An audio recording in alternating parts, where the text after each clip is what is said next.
তো good morning. সকাল সকাল বসিয়ে দিয়েছি ভাত। ভাত ফোটা শুরু করে দিয়েছে। এখানে দেখো পাস্তা সেদ্ধ করে ঠান্ডা করতে দিয়ে দিয়েছি, জল ঝরিয়ে রেখে দিয়েছি। বসিয়ে দিয়েছি তেল, বানাবো পাস্তা। রিকের কলেজের জন্য টিফিন বানিয়ে নিচ্ছি। তো পাস্তার মধ্যে সমস্ত শীতের সবজি দিয়ে দিয়েছি।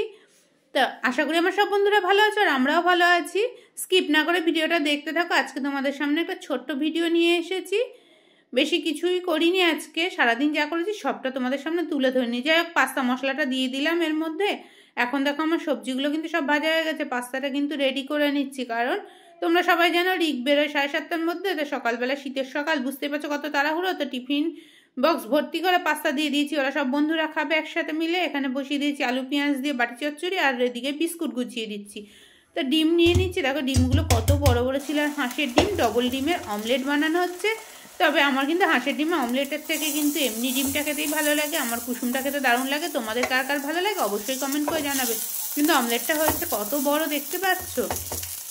আর গরম গরম অমলেট খেতে তো দারুণই লাগে সত্যি করে।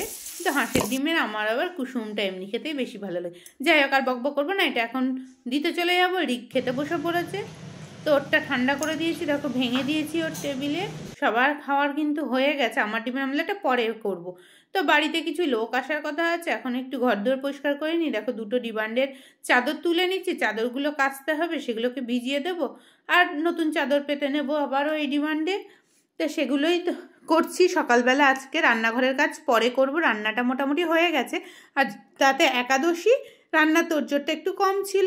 যাই হোক, এখন কিন্তু ডিমান্ডের চাদরগুলো সব পেতে ফেলা হচ্ছে এক এক করে।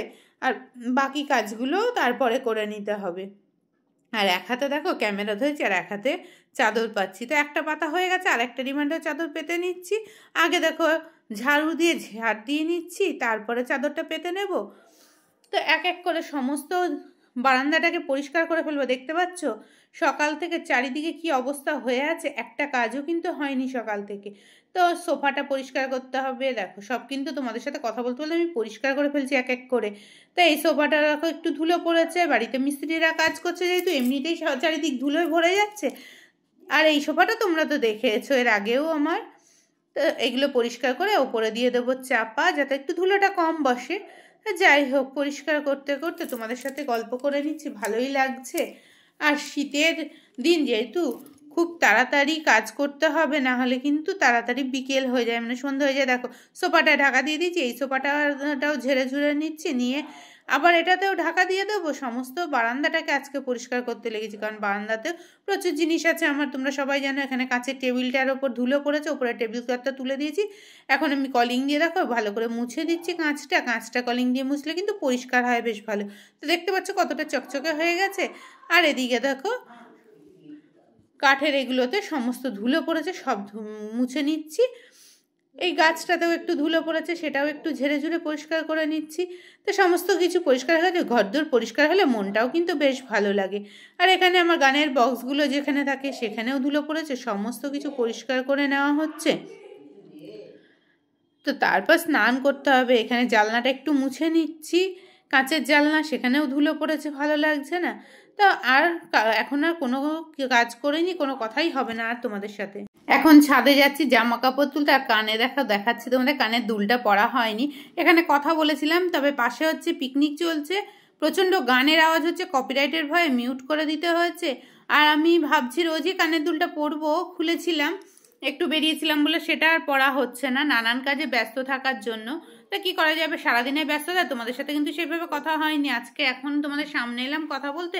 ছাদে চলে এসেছি জামা কাপড় তুলতে। সেই জামা কাপড়গুলো তুলতে এসে একটুখানি কথা বলে পেছনে দেখতে পাচ্ছ বেশ কিছু জামা কাপড় কিন্তু আগে আমি কেচে নিচে নিয়ে চলে গেছি, মানে শুকিয়ে যাওয়ার পরে বাকি কিছু রয়েছে, সেগুলো তুলতেই আবার এসেছি।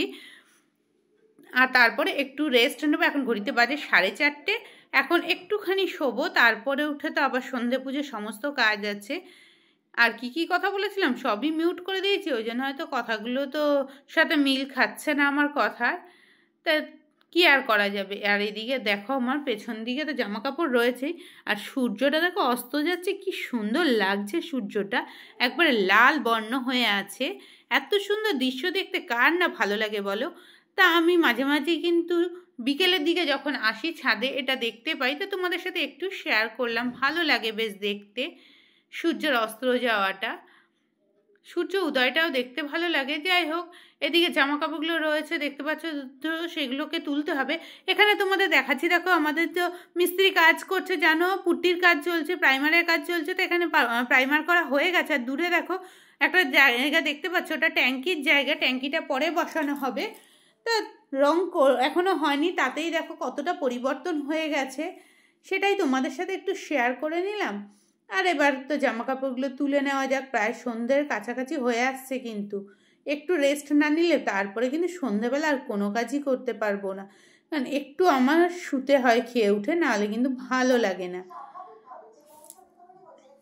আর এদিকে দেখো জামা কাপড় তুলতে তুলতে তোমাদের আরও একটা দেখাবো জিনিস। এদিকে দেখো পাইপটা রয়েছে, গাছেও জল দিয়েছি, আর ছাদেও প্রচণ্ড ধুলো হয়ে আছে এখনও, সেগুলোই একটু দেখানোর চেষ্টা করছি। কারণ বুঝতে পারছো মিস্ত্রি কাজ করা মানে ছাদে তো প্রচণ্ড নোংরা হবেই। তো কি আর করা যাবে, কিছুদিন যাক, তারপরে এগুলোকে পরিষ্কার করে ফেলবো। আর এদিকে আমার কিন্তু সমস্ত জামা কাপড় তোলার কাজ কমপ্লিট।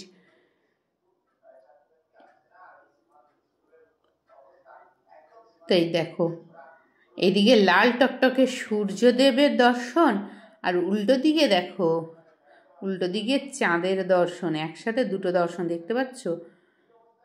দুদিকে দুটো দেখতে পেরে বেশ ভালো লাগছিল দৃশ্যটা। একদিকে এটা দেখছি, একদিকে ওটা দেখছি। বিকেলবেলা এসে কিন্তু বেশ ভালোই লাগছিল, ছাদে বেশ কিছুটা সময় কাটালাম। আর কি করা যাবে, বাইরের পরিবেশটা একটু দেখিয়ে দিলাম।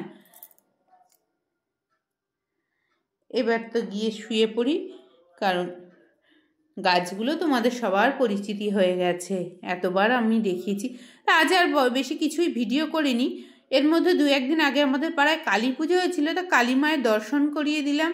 আর আমাদের কালী মায়ের পুজোতে কিন্তু বেশ ধুমধাম হয়েছিল, লাইটিং হয়েছিল কিছু, তো সেগুলো একটু তোমাদের সাথে শেয়ার করতে করতে কিন্তু আজকে আমি ব্লগ থেকে বিদায় নেব। আর পুজোর ওখানে আর যাওয়ার আমার সৌভাগ্য হয়নি, সারাদিন এতটা ব্যস্ততা ছিল। তো রিক এইটুকু কলেজ থেকে আসার সময় ভিডিও করে নিয়েছিল, সেটাই তোমাদের সাথে একটু দেখিয়ে দিলাম। পাড়ায় পুজো হচ্ছিল, পুজো দিতে গেছিলাম, সব করেছি, কিন্তু পুজোর সময় আর যাওয়ার সময় পাইনি। আর কি করা যাবে, মা আমাকে টানেনি হয়তো। মাকে দর্শন করো, মাকে তোমরা সবাই প্রণাম করো না। আর আমি তোমাদের কাছ থেকে আজকের মতো বিদায় নিই। আবারও দেখা হচ্ছে নতুন কোনো ব্লগের সাথে বা রেসিপির সাথে। সবাই ভালো থেকো, সুস্থ থেকো, সাবধানে থেকো।